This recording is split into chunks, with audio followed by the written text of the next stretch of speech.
చాలా ఎక్స్పెరిమెంట్స్ వస్తుంటాయి. ఇది ఒక మీకు మీ మీదే చేసుకున్న ప్రయోగంలో అనిపించట్లేదా? నాకు నా మీద చేసుకుంటే నేను ఇంట్లో వేసుకొని చూసుకుంటా, కానీ బయటికి ఎందుకు రిలీజ్ చేస్తాను? అంటే మీ ప్రయోగం మా వరకు వస్తుంది కదా, అంటే ప్రయత్నం సార్, అంతే. చూద్దాము అనేది ప్రయత్నం సార్, అంతే. ఎక్స్పెరిమెంటల్గా తీసిన మూవీ. అందుకే నేను ఈ స్టోరీకి వేరే ప్రొడ్యూసర్ని కన్సల్ట్ అవ్వలేదండి, నా పైత్యం వాళ్ళ మీద రుద్దొద్దని. పైత్యం ఒప్పుకుంటున్నారా అయితే? అంతే సార్, ఎవరు ఒక్కొక్కరికి ఒక్కొక్క పిచ్చి. అలాగే సార్, అంటే ఒక ఐడియాని ఫ్లాష్ అయింది, కానీ ఐడియాని పట్టుకొని త్రూఅవుట్ సస్టైనబుల్గా సినిమాని కథను నడపడం అనేది బిగ్గెస్ట్ ఛాలెంజ్. ఐడియా వరకు చాలా ఎక్సైట్ అవుతాం, కానీ ఐడియా మనం దాన్ని ప్రాక్టికల్గా మార్చే ప్రక్రియలో ఎక్కడో చోట ఒక డైల్యూట్ అవ్వచ్చు, లేకపోతే ఇంకా ఎగ్జైట్మెంట్ లెవెల్స్ పెరగవచ్చు, రెండూ జరుగుతాయి సార్. సో మీ జర్నీ ఏంటి? ఏం లేదు సార్, అనుకోగానే సరిపోదు. అనుకున్నది సక్సెస్ అయినా కాకపోయినా చివరి వరకు పోరాటం అనేది కృషి చేయడం అంటారు కదా, అది ఇంపార్టెంట్ అని నా ఒపీనియన్ అండి. అది సక్సెస్ అవుద్దా కాదా అని చెప్పేసి ముందే మనం ఆగిపోవడం కంటే మనం ఏదైతే అనుకున్నామో అది చివరి వరకు పోరాడదాం అనేది ఒపీనియన్తో తీసామండి. అదే సార్, అంటే ఎగ్జైట్మెంట్, అంటే ఈ సినిమాని ఇక ఫేసెస్ కనిపించకుండా కథ మొత్తం చెప్దాం అన్నది ఒక new idea sir. At the same time ఒక biggest challenge to any maker. అవునండి.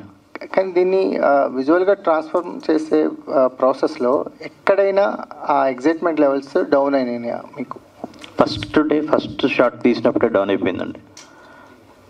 ఫస్ట్ షాట్ తీసినప్పుడే డౌట్ పడా అంటే ఏంటి తీస్తున్నాను బాగానే వస్తుంది, కానీ ఎలా మిగతా మొత్తం కన్విన్స్ చేయగలనా అనిపించింది.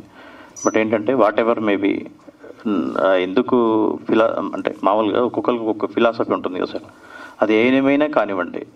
ఇప్పుడు చివరి వరకు ఆడి ఓడినవాడు గెలిచిన వాడితో సమానం అని వెళ్తున్నానండి, అలా ముందుకు వెళ్తున్నాను. అలా అదే కాన్ఫిడెన్స్తో వెళ్ళాను. వీళ్ళకి చెప్పడం కూడా అలాగే చెప్పాను, వాళ్ళు కూడా సపోర్ట్ కూడా అంతే హార్ట్ఫుల్గా చేశారు.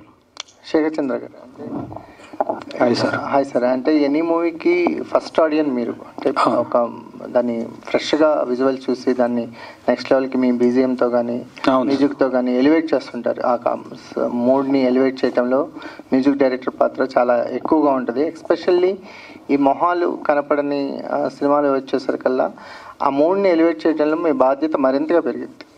కంపారిటివ్లీ ఎనీ అదర్ థ్రిల్లర్స్ చూసుకున్నా అక్కడ ఆర్టిస్ట్ ఫేస్లో భయం ఏదో చూసి వీడు భయపడుతున్నాడని తెలుసుకోవచ్చు, ఇక్కడ ఫేస్ కనపడదు. అది మీకు ఎంత బిగ్గెస్ట్ ఛాలెంజ్ అనిపించింది? యా అండి, అది ఎంత ఛాలెంజో అంత స్కోప్ కూడా ఉంది నాకు అన్న ఇది తెలిసిందండి మూవీ చూసినప్పుడు. సో డెఫినెట్గా ఇది ఒక కొత్త స్కీమ్. కంప్లీట్గా రకరకాల జానర్స్ మూవీస్ వర్క్ చేసాం, డిఫరెంట్ సిచ్యువేషన్స్ ఉంటాయి మూవీస్లో. బట్ ఇది వచ్చేటప్పటికి ఏంటంటే టోటల్ ఏమంటారు, డీల్ చేసే విధానమే డిఫరెంట్గా ఉంది, వితౌట్ ఫేసెస్ అది. బట్ మీకు క్యారెక్టర్ అనేది తెలియకుండా క్యారెక్టర్ అనేది వెళ్తుందండి. హూఎవర్ ఇట్ ఇస్, పోలీస్ కానివ్వండి ఎవరైనా కానివ్వండి, అందులో క్యారెక్టర్ అనేది ప్రాపర్గా కన్వే అవుతూ ఉంటుంది. బట్ మ్యూజిక్లో మీరు అన్నట్టు ఎక్స్ప్రెషన్కి మ్యూజిక్ అనే కాన్సెప్ట్ దీంట్లో లేకుండా ఫీల్ మూడ్కి మ్యూజిక్ ఉంటుందండి. ఆ ఫీల్, ఆ ఇంటెన్సిటీ, బ్యాంగ్ వస్తుంది, లేకపోతే ఒక టెన్షన్ స్టార్ట్ అయింది, ఆర్ఎల్స్ ఒక షాకింగ్ ఎలిమెంట్, ఒక ట్విస్ట్ జరిగింది అన్నప్పుడు మీకు ఆ మ్యూజిక్ అనేది అక్కడ దాన్ని కన్వే చేస్తుంది.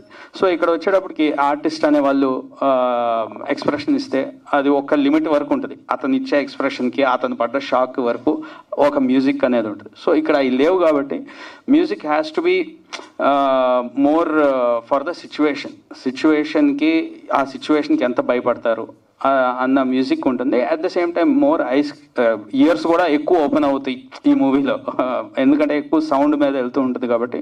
So we took care about the instrumentations and the background score కొత్తగా ఉండాలి, సౌండింగ్ బాగుండాలి, బికాస్ మోర్ ఎంగేజ్మెంట్ ఉంటుంది. నార్మల్ డైలాగ్ ఆర్టిస్ట్ ఉన్నారు అంటే బ్యాక్గ్రౌండ్లో కొన్ని సీన్స్కి నార్మల్గా మ్యూజిక్ చేసినా కూడా ఆ సీన్ అయిపోతుంది, ఆ సీన్కి అది సరిపోతుంది. బట్ ఇక్కడ అది కాదు, చిన్న అంటే మోర్ ఎఫర్ట్ కొంచెం ఉంది. యా సార్, లిమిటెడ్ క్యారెక్టర్స్తో వెళ్ళారండి, అంటే ఫేసెస్ కనపడవు కదా, అంటే ఇలాంటి కథలు కొంచెం లిమిటెడ్ క్యారెక్టర్స్తో వెళ్ళటం బెటర్, సేఫ్ సైడ్ అని అనుకున్నారా? నియర్లీ 20 చేంజెస్ క్యారెక్టర్ ఉన్నాయండి, 20 to 24, 26 క్యారెక్టర్స్ ఉంటాయి ఆల్మోస్ట్. ఓకే సార్, అంటే ఒక హర్రర్ ఎలిమెంట్తో పాటు ఒక మంచి లవ్ స్టోరీని కూడా కనిపిస్తుంది ఇందులో. లవ్ స్టోరీ ఉంటుంది, కామెడీ ఉంటుందండి, ఏమీ కనిపించకుండా ఉంటుంది. అవును సార్, ఏమీ మీరు అన్ని సినిమాలకి ఎలా అయితే రివ్యూ ఇస్తారో అలాగే రివ్యూ ఇస్తారు.